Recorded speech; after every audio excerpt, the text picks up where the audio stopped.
Have you noticed that as everything around you seems to decline, one thing still grows? It is the power of your rulers. None of their plans and directives have solved your problems or made your life better. The only result has been their increased control over you at the cost of your freedom. Do you know why? You gave them the power.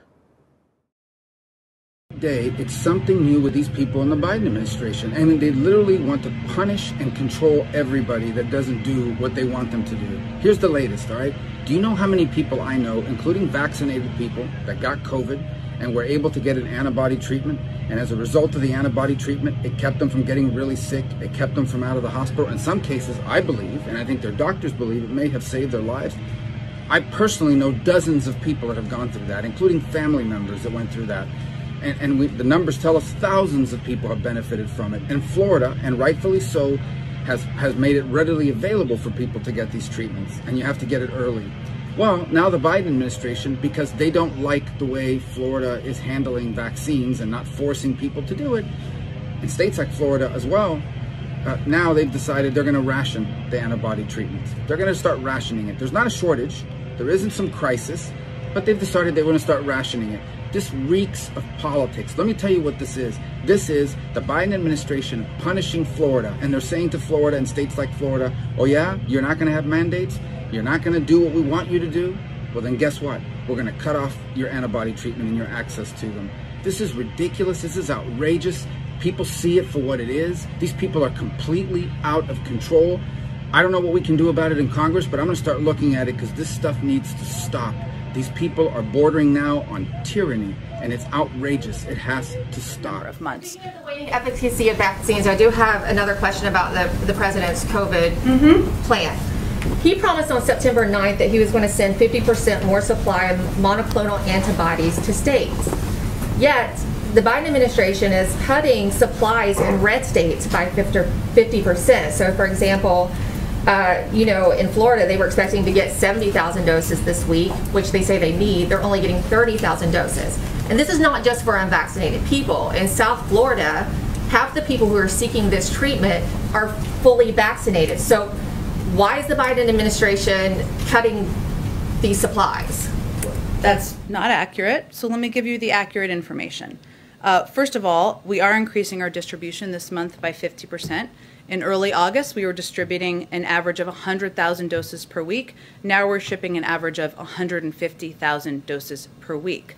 Over the last month, though, and one thing that I think people need to understand for clarity, facts, I know you're like facts, is that monoclonal antibodies are life-saving therapies that are used after infection to prevent more severe outcomes. So clearly the way to protect people and save more lives is to get them vaccinated so that they don't get the COVID to begin with. But over the last month, given the rise in cases due to the Delta variant and the lower number of vaccination rates in some of these states, like Florida, like Texas, just 7 states are making up 70% of the orders. Our supply is not unlimited, and we believe it should be equitable across states across the country. There's been no reports of a lack of supply, so why cut them to those states only if there's no reports? I think our role as the government overseeing the entire country is to be equitable in how we distribute. We're not going to give a greater percentage to Florida over Oklahoma, nor do I think are you suggesting that. I think we have to move on. Go ahead, Yamiche. Very, very concerned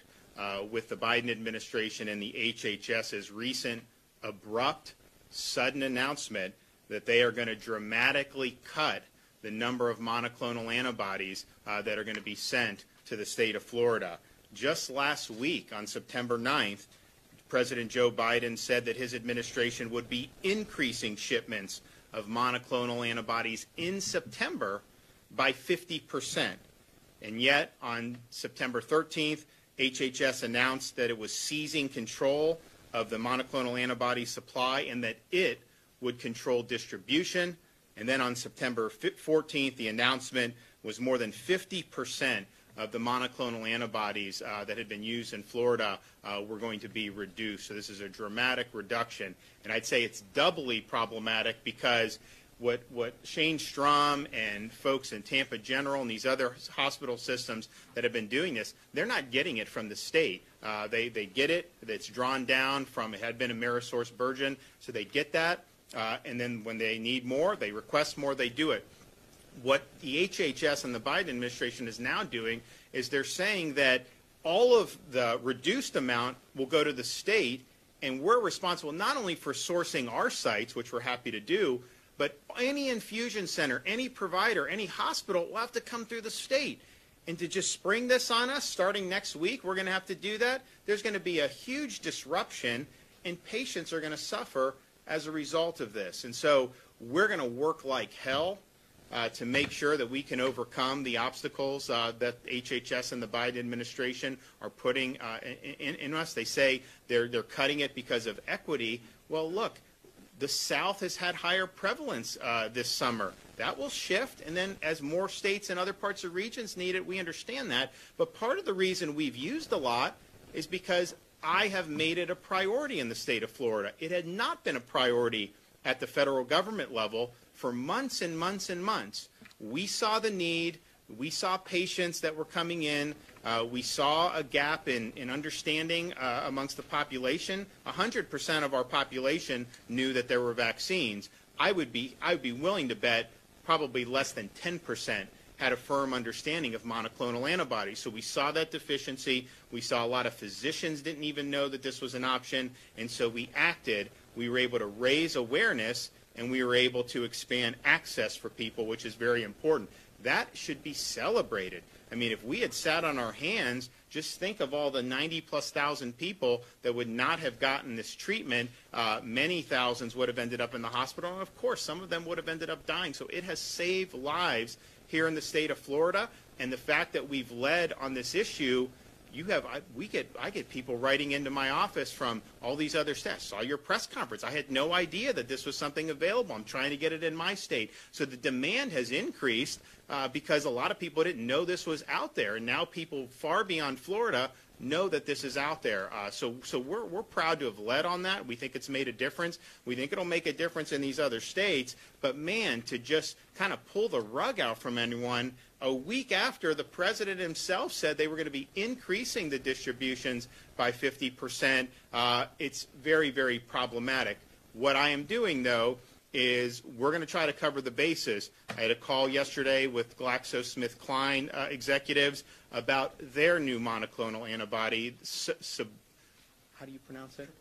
Citrepimab, yeah, I always mess that up. So Sotrovimab was given EUA, I believe, in May. So the Eli Lilly one, which is kind of now coming back, but the Regeneron, that was at the end of 2020.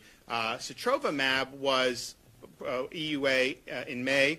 The clinical data on that was even better than the clinical data on the Regeneron, 85% reduction in hospitalizations. It is not approved for subcutaneous injection, so if we get it and we use it at our sites, we'd have to expand the amount of IV treatments that are available, which we're going to be willing to do. So now they do not have a direct purchase agreement with the federal government. Federal government's bought all the Regeneron. They just upped it for another shipment. Honestly, that should have been done many months ago. But we are not able to buy it directly from Regeneron, given that we do think we can potentially order some Sotrovimab, and we will do that if we can. It has been, the clinical data is great on it, and so we would be able to potentially use that to meet any of the shortfalls. But this is something that when you have something that has worked, you should want to continue doing that. We've been thrown a major curveball here with a really huge cut from HHS and the Biden administration. Even though you see the numbers, I mean, I think that we're all very happy where we are today versus where we were a month ago. Much, much better trends, and we've kept a lot of people out of the hospital. So we're fighting. We're going to make sure we leave no stone unturned. Whoever needs a treatment, we're going to work like hell to get them the treatment. And I am happy that even though the awareness of this has gone up, we've actually seen a decline in the number of people going to our sites. I think that's because there's less of a need for it, because the prevalence has gone down, which is great. And so hopefully that will continue. But we know that there's going to be people that need this in the interim, and we have a responsibility to be there for them, and that's what we're going to do.